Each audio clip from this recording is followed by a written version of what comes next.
everyone. This is Heathar Shepard, your host and guide along your journey with the Keto Cancer Solution podcast. Today, you're listening to episode 16, the Candida Estrogen Connection.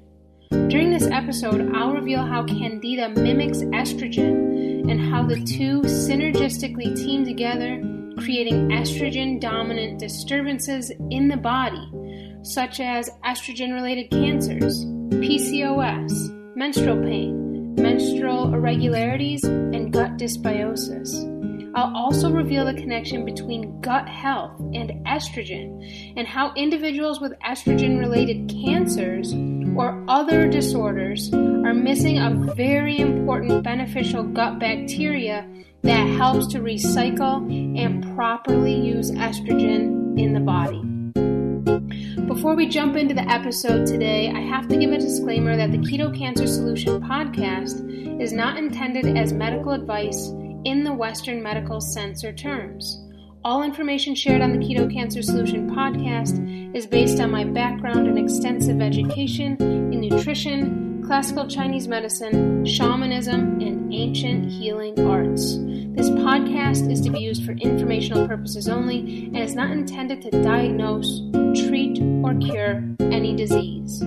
So, welcome to the episode today. I feel like this is such an empowering episode with regard to estrogen, with regard to how to improve your metabolism of estrogen, with regard to how to recycle your estrogen in a balanced way, because today, people who have estrogen-related cancers, they often go to their doctors, and their doctors have absolutely really ineffective ways of approaching hormonal-related disorders and hormonal-related cancers.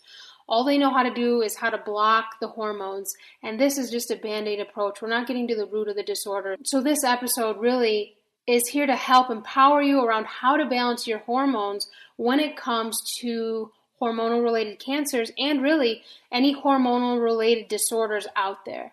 So I began to see the effects of estrogen from a very young age in myself and within my family members.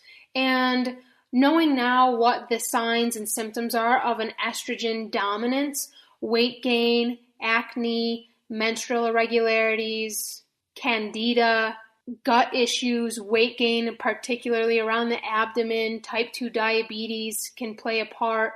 These sort of things are things that I witnessed in my family members growing up, and they're things that I remember in myself growing up as well. I had really bad acne as a child, and looking back now, I know that was related to food allergies, and I was eating foods that were causing my body to be in an estrogen-dominant state. Conventional milk, conventional chicken, these things that had hormones in them. These were really low-quality foods that I was eating. And throw wheat into that whole mix. You know, I grew up in an Italian family, an Italian Sicilian heritage. We had Italian bread, we had pasta, we had cannolis, we had Italian cookies on the table most nights of the week. And while a lot of my upbringing included a lot of primal foods, a lot of the good healthy stuff, it also included a lot of the estrogen-dominant foods that are so prevalent in our culture today. I remember the warm chocolate chip cookies my grandma used to make. They were mouth-watering and absolutely delicious. Addictive for sure. And when my grandma made cookies, I made sure to eat as many as I could because that woman had a knack for baking and I was absolutely her best customer. So, although my grandma was a baking wizard, I also, looking back, can see all the estrogen-dominant signs that she had as well. I remember her full-blown mood swings, her migraine headaches that kept her in bed for days, and that cute little apple-shaped abdomen she had. Now, many people chalk symptoms like this up to aging, stress. However, these are not normal signs of aging. They are, however, signs of heavy metal poisoning. She had amalgam fillings in her mouth. They're signs of type 2 diabetes. They're signs of candida overgrowth. And they're a huge sign of depleted gut microbiome levels, all of which ultimately lead to an increase in circulating estrogen in the body. So my grandma had breast cancer in her early 50s and reoccurrence at age 63. She didn't survive a reoccurrence. The multiple rounds of chemo, radiation, and steroid drugs only shortened her lifespan. And this is because our current Western cancer treatment options, they don't access the root cause of cancer, ever. So, since we're talking about the topic of estrogen today, many people who have a hormonal-related cancer today, they avoid dairy products with a 10-foot pole. There's this circulating information out there that dairy products are dangerous, that they cause an estrogen dominance, and this is really leading people down a false and misleading pathway to some extent. So, dairy products, they tend to only increase estrogen levels if you're sensitive to dairy, if you're allergic to dairy, or if you're eating the wrong kind of dairy, the conventional, processed, and low-quality stuff. The whole dairy avoidance advice when it comes to estrogen-related cancers, it actually blows my mind, as raw, grass-fed dairy, particularly when it comes from local farmers, is one of the very best dietary sources of vitamins and nutrients that actually help to rebalance the hormones. Avoiding dairy doesn't get to the root of why you have high levels of circulating estrogen or why you cannot metabolize estrogen. If you have a desire to get to the root of estrogen-related cancers, which doesn't just include breast cancer, by the way. It also includes cancers such as colon, pancreatic, prostate, and liver, all of which have a relationship to estrogen dominance within the body. In order to get to the root cause of these estrogen dominant conditions, we need to take a look at what is causing the estrogen to be out of balance in the first place. Now, if we're talking about conventional dairy, cows that have been administered hormones, cows that have been administered antibiotics, if you're allergic to dairy, if you have a sensitivity to dairy, meaning you don't have a full-blown allergy, but maybe you have a little mucus in your throat or in your nose, or you cough up a little phlegm after you have dairy, that's a key indication that you have a sensitivity to that food, and it is best avoided as your immune system is having a mild reaction to it. So, if, however, you tolerate dairy well, if you feel a draw to it, if you feel like I really need some cream or some cheese or I really need some yogurt, and you do well with it, you want to follow those kind of intuitions because they're really telling you something likely about the nutrients that you're missing, the nutrients you're deficient in, and the nutrients you need to fulfill nutrient deficiencies in your own nutritional needs. So, many people have jumped on the bandwagon that they've automatically assumed that dairy is bad and causes estrogen dominance. And people don't even research the why behind that. They hear it from their doctors, they hear it from their alternative practitioners, they hear it from their naturopaths, and suddenly, boom, they're on the bandwagon where dairy's bad and it causes cancer, and then that's it. Or other people have an inflammatory response to dairy products and assume that it is causing cancer in their body. However, most people, the dairy they eat today is super low quality. You want to get the highest quality dairy you can, or else don't eat dairy. I'm talking raw, grass-fed. You don't want to ever eat dairy products from a commercial company such as Horizon. They advertise for grass-fed organic milk.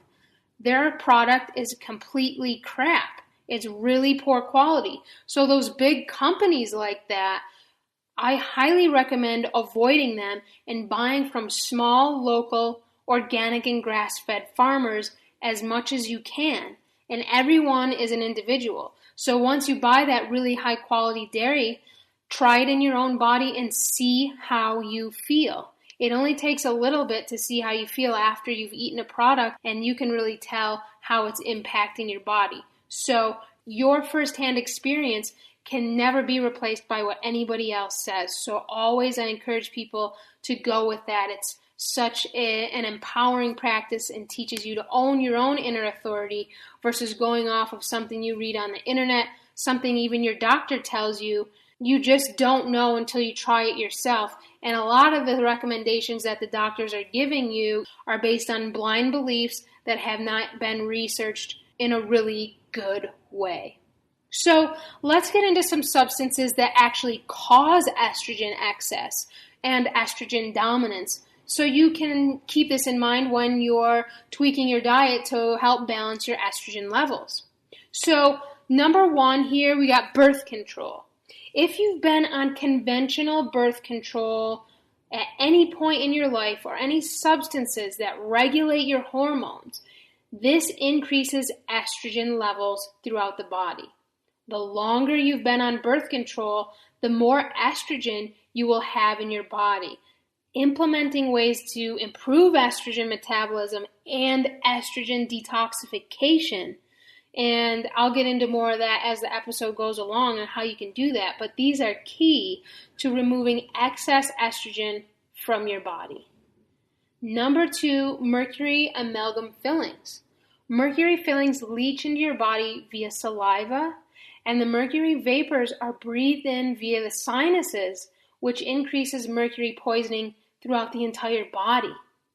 Now, mercury attaches to cell receptor sites, taking the place of nutrients, taking the place of oxygen, taking the place of healthy hormones. It shoves all of these things off the receptor sites, and instead it makes itself at home. So all of these healthy, life-giving nutrients are no longer on your cells, feeding your cells. They're what feed your cells.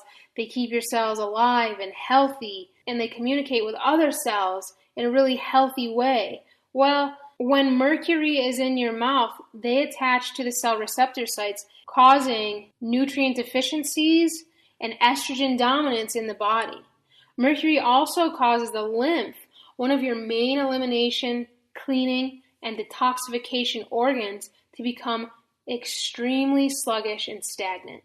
This is why it's so important to have mercury or your amalgam fillings removed by a biological dentist, and then to engage in mercury detox protocols for several years.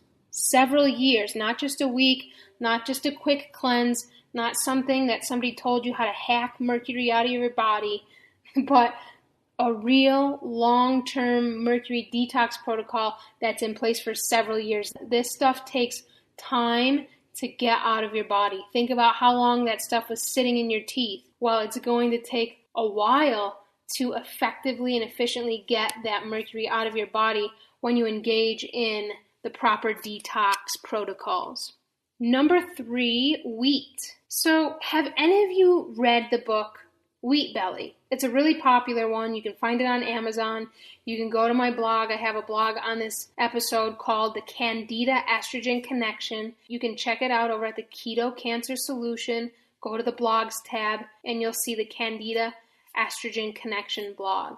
So Wheat Belly is an eye-opening book that talks about the harmful side effects of eating wheat and gluten-containing products. In the book, author William Davis describes in full detail, including multiple studies, demonstrating the dangerous effects of wheat on the body and the hormones. Dr. Davis displays that eating wheat and glutinous products contribute to the accumulation of visceral fat. And visceral fat is fat tissue that's stored inside and around the abdomen. Visceral fat is super dangerous with regard to hormonal health, as it constantly triggers and sends false hormonal signals to the cells. Visceral fat is a risk factor for many cancers, as it constantly triggers cycles of high blood sugar and high blood insulin, followed by insulin-driven fat deposition. Really, really harmful cycle that the body gets into when it has this visceral fat it's exposed to 24/7. So, metabolically speaking, because we are now learning more and more about how inefficient and defective metabolism plays a huge role in cancer, well, metabolically speaking, Davis reveals that, quote, visceral fat is a 24-hour per day, 7-day per week metabolic factory producing inflammatory signals and abnormal cytokines or cell-to-cell hormone signaling molecules such as leptin, resistin, and tumor necrosis factor. Wheat belly fat is a special kind of fat. It is, in effect, an endocrine gland much like your thyroid or pancreas, albeit a very large and active endocrine organ. Unlike other endocrine glands, the visceral fat endocrine gland does not play by the rules, but follows a unique playbook that works against the body's health. End quote.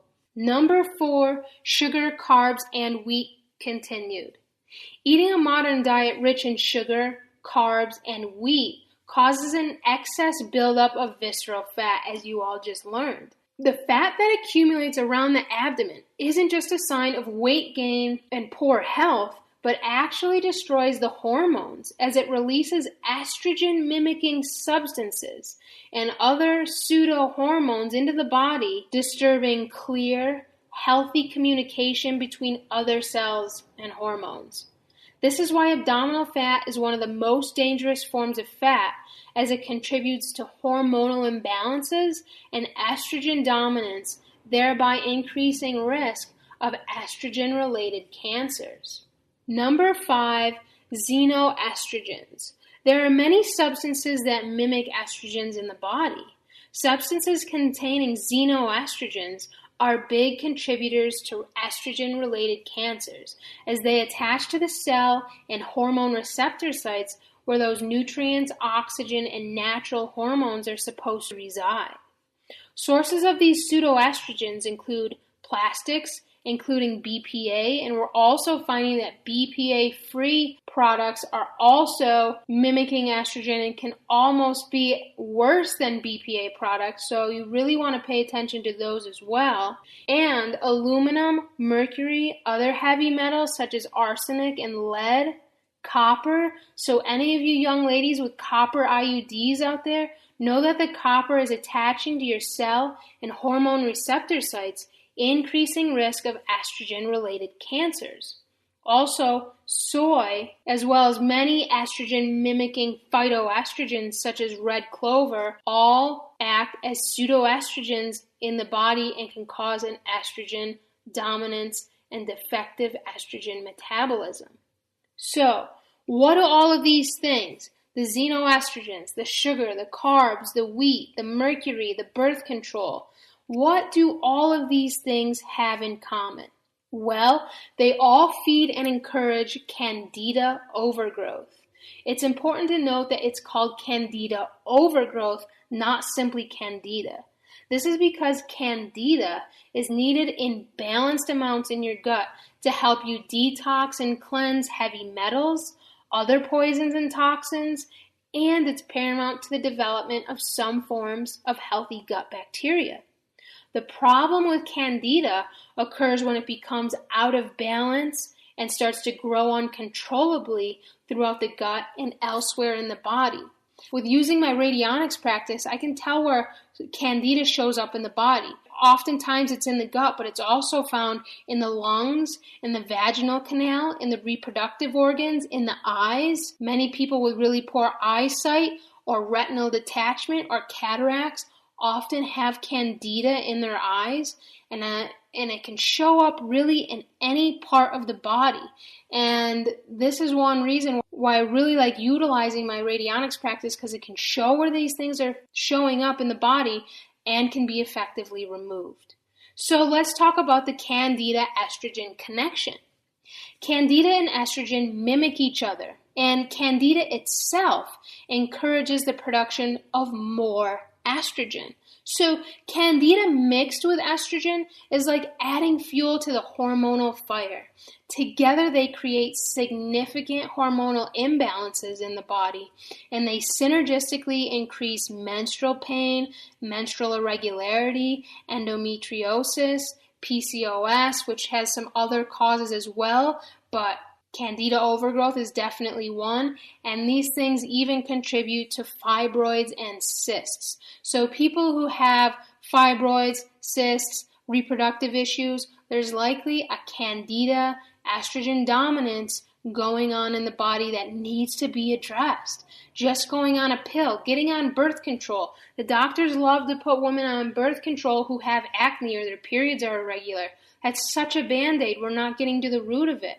We want to get to the root of it because just taking birth control, you're going to have hormonal problems later in life, whether it's some sort of estrogen-related cancer, whether it's a really intense menopausal experience, whether it's depression and anxiety. These things really interfere with our neurotransmitters, with our hormones, and they cause a lot of issues to the entire body, to our moods. And balancing these things, when people start to balance their Candida levels and remove the excess Candida, when they start to metabolize their estrogen levels, mood swings tend to go away. Digestion improves. Periods improve. Energy improves. And a lot of women think these are just normal things we have to deal with as women. We have to deal with menstrual cycles that are painful. We have to deal with acne. We have to deal with fibroids and cysts. And these are not things you have to deal with. They may come into your experience, but they aren't natural, normal parts of the female reproductive experience. What they are signs and symptoms that there's something out of balance in your body. And all of these things, the period irregularity, the irregular menstrual cycles, the menstrual pain, the endometriosis, the PCOS, the fibroids, the cysts, the weight gain that women tend to have after they have a baby. A lot of women, after they have babies, they gain weight, or they lose so much weight they become deficient. And both are examples that there's some serious gut dysbiosis going on, and there's some serious hormonal imbalances going on. So all of these estrogen-dominant issues are all caused by the aforementioned culprits: birth control, mercury fillings, wheat, sugar, carbs. I'd even add in vegetable oils, xenoestrogens, as well as other factors such as pharmaceutical drugs, radiation. The radiation they're giving you for your cancer actually causes cancer because it depletes gut flora levels and it damages DNA strands. Chemotherapy completely wipes out healthy gut flora levels. These things need to be replenished. If they're part of your cancer treatment strategy, that's fine. It's a very personal choice that is to be deeply respected. Whatever you choose, whatever you feel called to do, there's no right or wrong. However, if you go about these sort of treatments, know that there's a lot of detoxification and a lot of gut rebalancing that needs to be put in place in order to prevent reoccurrence and to get you back into a healthy state. Alcohol consumption, stress, and eating a conventional diet, including eating animal products from animals raised on hormones or conventional foods or have been fed pesticides or herbicides, all of these things are culprits to estrogen dominance. They cause estrogen dominance in the body. So you all know now what causes the estrogen to be out of balance. Those are a lot of things that really contribute there. So what do all of these estrogen disturbing elements have in common? All of them destroy your beneficial gut microbes, laying a perfect foundation for candida overgrowth, infections, parasites, and pathogenic bacteria to settle into your body and into your gut. And depleted gut microbes are a main cause of poor estrogen metabolism. So accessing the root causes of estrogen imbalance is really key. And there are much more effective ways than tamoxifen or other estrogen blocking drugs to heal estrogen-related cancers and breast cancer. We just have to start engaging in them and make a different choice, because the doctors will tell you your cancer will come back if you don't take tamoxifen, if you don't take an estrogen-blocking drug. So really what it boils down to is the quality of life you want to be living. If you want to have the side effects of tamoxifen, and if you don't mind having that, if you don't mind the continuous hormonal fluctuations that you've been experiencing and the anxiety or the depression or the poor digestion, the poor absorption and assimilation rates, some people just want to take the drug and they don't want to deal with their health. Some people, that's just where they're at. That's where they're at. Other people, they want to get better. They have a desire to heal from the root. They have a desire to change their life when it comes to these big diseases like cancer. They have a desire to be healthy. And if you're one of those people, I would gently encourage you to kindly decline the tamoxifen and other estrogen blocking drugs and to really explore the root causes as to why your estrogen is out of balance. And you can make changes. There are lifestyle changes. There are diets that I'll talk more about. There are supplements. There are ways that you can live your life and balance your estrogen levels without being on a pharmaceutical drug, without being on tamoxifen, without being on an estrogen blocker. So a far more helpful approach that I've found in my nutrition and healing practice, a far more helpful approach to healing estrogen-related cancers, much more helpful than tamoxifen, a Band-Aid really to further suppress integral hormonal well-being, would be to take long-term measures to improve your gut health and improve your microbiome. We're not talking about hacking. We're not talking about quick fix. We're not talking about biohacking. Those words are extremely confusing, and they actually have been researched that those words, when people use the word biohacking, when people use the word hacking, when people use this sort of language that includes hacking your brain, hacking your body, hacking your hormones, a biohack to your estrogen levels, a biohack to your lifestyle, what they're referring to with this language is an ultra, super effective, the best thing ever thing out there. What's this quick fix kind of mentality that has actually been shown that these type of words, this type of language, is what's called NLP, Neuro-Linguist Programming. So it actually, when these words are used, it programs your brain and your nervous system so that when you listen to them, when you hear these words, that most people, what they do when they hear this language, they throw all common sense, they throw all their inner authority, and they throw all any desire for continued research and continued discovery to find their own true knowledge and true answers. They throw it all out the door. That these kind of language and words actually program your brain and your nervous system to think in a way that says, oh, I need to do that. I need to get that. Yeah, that's what I need. I need to hack it. I need to biohack it. And people jump on this bandwagon that they think is the best thing ever, when really it doesn't get near the depth or the root of the issue that's going on, and it's just another quick fix mentality. Yes, there may be some benefit to some of the things that people are saying out there. It's not all bad. It's not all misleading. But what these words do, when you hear the word hacking, when you hear the word biohacking, when you hack your body, do these 5 things to biohack your hormones, do these 5 things to biohack your lifestyle, do these 5 things. When you hear this sort of language, this is language that trains your nervous system. People have researched it. It trains your nervous system to think in a certain way to get you on that train. Yes, I got to do that. And you throw all sense of your own inner authority out the door and you jump on the bandwagon to whatever the hacking that's going on that they're telling you to get in to get on the bandwagon with. So just keep that in mind, because when it comes to healing your body, there's no hacking or biohacking that's going to be effective about it in a real way. I'm talking about long-term strategies. And when I say long-term with regard to building your gut health and improving your microbiome, I'm not referring to taking a probiotic supplement and just eating some sauerkraut here or there. To really make significant changes with regard to improving your estrogen balance and improving your gut health, long-term means making a lifelong commitment to reestablishing your gut health using multiple gut-boosting and enhancing tools and resources. This is a lifestyle change. Our ancient ancestors did this. They naturally made fermented foods, fermented fruits, fermented beverages. They didn't have a refrigerator. So they fermented all of their fall harvests. They kept them in the cellar where it was nice and cool. They pulled them out. They had these foods year round. As soon as the refrigerator came in, we completely lost touch with how to ferment foods.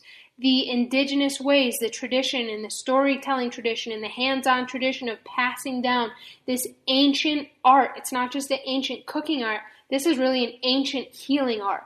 Getting into the microbiome and healing the microbiome. They knew these things were so incredibly important. They just inherently knew it.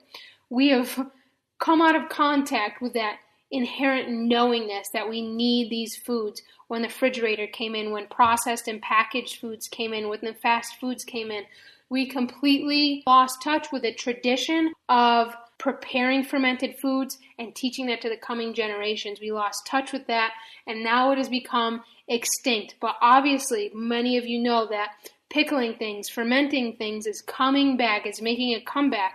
And this is a really important thing to add back into our lives. Not just a little bit, not just like I'll have a little spoonful of sauerkraut here or there, or maybe it's a good idea to buy sauerkraut and, have a little bit with my dinner. No, this is not far enough that we need to heal our gut microbiome, to bring it back into health. Everyone, 100% of people need to improve their gut microbiome levels, especially if you have a chronic disease like cancer, especially if you have an estrogen-related cancer or estrogen-related issue, and I'll get into the why behind that really soon here. So you need a plethora. You need a whole lineup, a whole team of several different strands and diverse varieties of gut-boosting foods and products and ways of living into your life on a daily basis, at every single meal,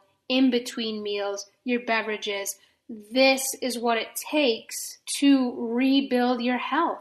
If we want to rebuild our health, if we want to prevent cancer, if we want to heal cancer, if we want to heal estrogen-related cancers and estrogen disorders, we need to go to the gut. And if you really want to kick up your gut healing 100 plus notches, engaging in my radionics practice to support your gut healing repertoire can be highly effective and a really potent synergistic way to improve microbiome levels and remove detrimental substances. Actually, radionics goes in and it can remove these substances from your gut.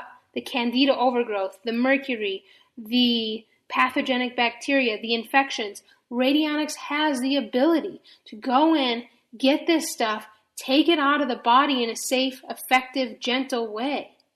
And in England, radionics is a natural part of their healing system. It's a natural part of their way of healing. In the States, it has become so shunned because our conventional medical system is so dominant, is so hierarchical, is so power over, that they are absolutely terrified of these holistic protocols and modalities that do no harm and bring healing and well-being to the body without dangerous side effects. So I love using the radionics practice for these reasons, including removing excess estrogen and xenoestrogens from the body. So let's get into why rebalancing your gut health is so important when it comes to healing cancer. Think of this. Your gut microbiome outnumber your cells 10 to 1.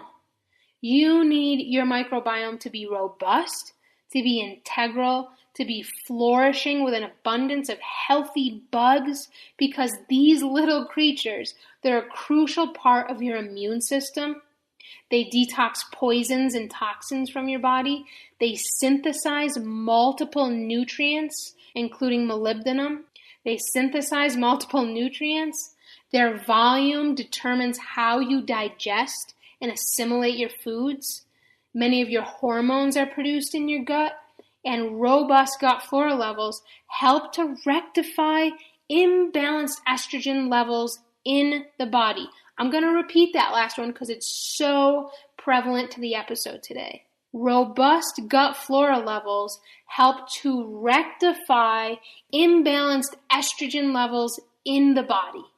And here's the big key to improving estrogen metabolism: estrobolome, a gut bacteria responsible for metabolizing estrogen. So, an estrogen balancing dietary and health regimen is not complete or effective without considering the role of estrobolome. Estrobolome is a beneficial gut gene that is responsible for metabolizing estrogens. When it comes to estrogen-related cancers, this gut bacteria is malfunctioning every single time. Your estrobolome modulates the circulation of estrogens and affects circulating and excreted estrogen levels. Microbes in the estrobolome produce beta-glucuronidase, an enzyme that deconjugates estrogens into their active forms. Healthy beta-glucuronidase activity produces active, unbound estrogen that can bind to estrogen receptors where they belong, positively influencing estrogen-dependent physiological processes.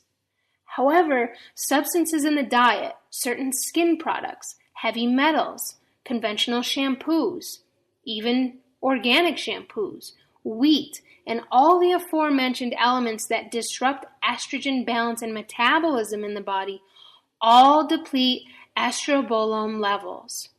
Candida overgrowth directly interferes with the healthy functioning of estrobolome. Parasites, infections such as staph, strep, pathogenic E. coli, pathogenic yeasts, and many other pathogens, when these are not removed from the body, or when they're suppressed by antibiotics or pharmaceuticals, all deplete estrobolome levels and other beneficial gut microbe levels as well. The end result is gut dysbiosis and an affinity for estrogen-related cancers and reproductive disorders. Now, there are specific foods, beverages, and dietary practices, of course radionics as well, designed specifically to target gut bacteria species that aim to decrease risk and reoccurrence of estrogen-related cancers. Obvious links between the microbiome and estrogen-driven cancers continue to grow in the science and research world. However, it will likely be years before conventional and even alternative oncologists dive into this diverse, in-depth gut replenishing approach for healing cancer. I'm not going to waste any time with this.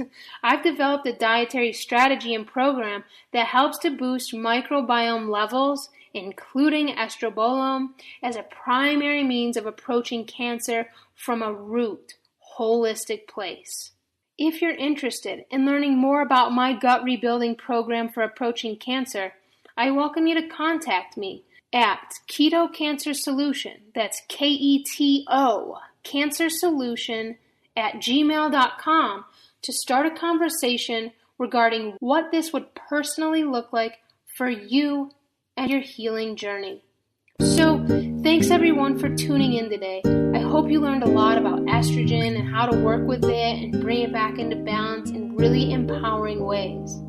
If you have breast cancer, the conventional medical model will offer you estrogen-blocking drugs such as tamoxifen, and they'll tell you need to stay on these drugs for the rest of your life or else you'll get breast cancer again. But this perspective is extremely limited and just not accurate when you take measures and action to address root causes of hormonal imbalances, including estrogen dominance. My gut rebuilding dietary and lifestyle program for approaching cancer is one huge way you can start rebalancing your hormones and taking your health back into your own hands.